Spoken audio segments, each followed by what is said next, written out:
कार्तिक कथा अध्याय 18। चैनल पे नए हैं तो चैनल को सब्सक्राइब करें कार्तिक कथा सुनने के लिए। कथा को शेयर करें, पुण्य का भागी बने। प्रेम से बोले हर हर महादेव, लक्ष्मी नारायण की जय, राधे राधे, कृष्णा कृष्णा। अध्याय 18। नारद जी बोले, हे राजन, वहां देवताओं के द्वारा बोए हुए बीजों से 3 वनस्पति उत्पन्न हुई। ब्रह्मा की स्त्री के बीजों से धात्री, आमला और लक्ष्मी के बीजों से मालती, गौरी के दिए हुए बीजों से तुलसी। ये क्रमानुसार रजोगुण, शतोगुण और तमोगुण हुई। जब विष्णु ने विलासमय स्त्री रूपी वृंदा के रूप में देखा तो वे उठ बैठे। कामातुर विष्णु ने उन्हें प्रीति पूर्वक देखा और तुलसी तथा धात्री ने विष्णु की ओर प्रेम से देखा। जो बीज लक्ष्मी ने ईर्ष्या करके दिया था, उससे उत्पन्न हुई स्त्री लक्ष्मी से ईर्ष्या करने लगी। अतः उसका अति निंदित नाम बड़बड़ी रखा। धात्री और तुलसी विष्णु को प्रीति देने के कारण प्रीति बढ़ाने वाली हुई। जब विष्णु भगवान उस दुख को भूल गए तब देवताओं ने उन्हें नमस्कार किया। देवों द्वारा स्तुति करने पर विष्णु जी उन दोनों को संग लेकर बैकुंठ को गए। इसी से कार्तिक के उद्यापन में तुलसी के वृक्ष के पास विष्णु का पूजन होता है और वह विष्णु की प्रीति बढ़ाने वाली है।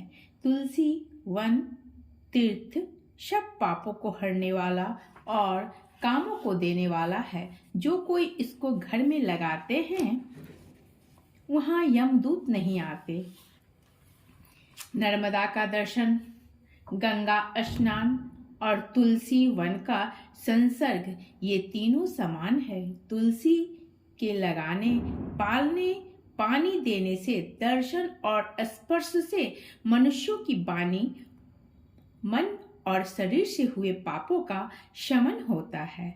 जो तुलसी की मंजरियों से विष्णु और शिव का पूजन करते हैं वे गर्भ में नहीं आते। निसंदेह वह मुक्ति को पा जाते हैं।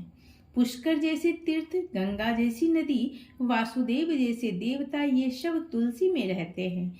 तुलसी की रज लगकर प्राणों को छोड़ने वाले सैकड़ों पापों से युक्त होने पर भी यमराज उनको नहीं देख सकता है। तुलसी लकड़ी के चंदन से चंदन को धारण करने वाले के शरीर को भी पाप स्पर्श नहीं करता। हे राजन, जहाँ तुलसी की छाया हो वहाँ श्राद्ध करना चाहिए, वह अक्षय होता है। नृपोत्तम आंवले की छाया में जो पिंड दान करता है उनके नरक में पड़े पितर भी तृप्त हो जाते हैं।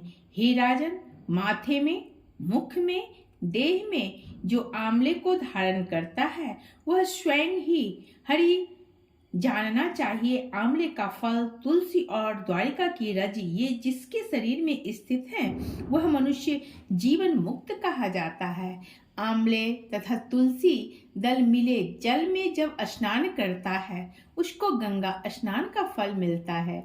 जो मनुष्य आंवले के पत्तों और फलों से विष्णु का पूजन करता है उससे स्वर्ण और मोती से पूजन करने वाला फल मिलता है। तीर्थ मुनि देवता यज्ञ कार्तिक के महीने में तुला के सूर्य में आंवले के वृक्ष में रहते हैं। जो मनुष्य द्वादशी को तुलसी और कार्तिक में आंवले को तोड़ता है वह निंदनीय नरक प्राप्त करता है।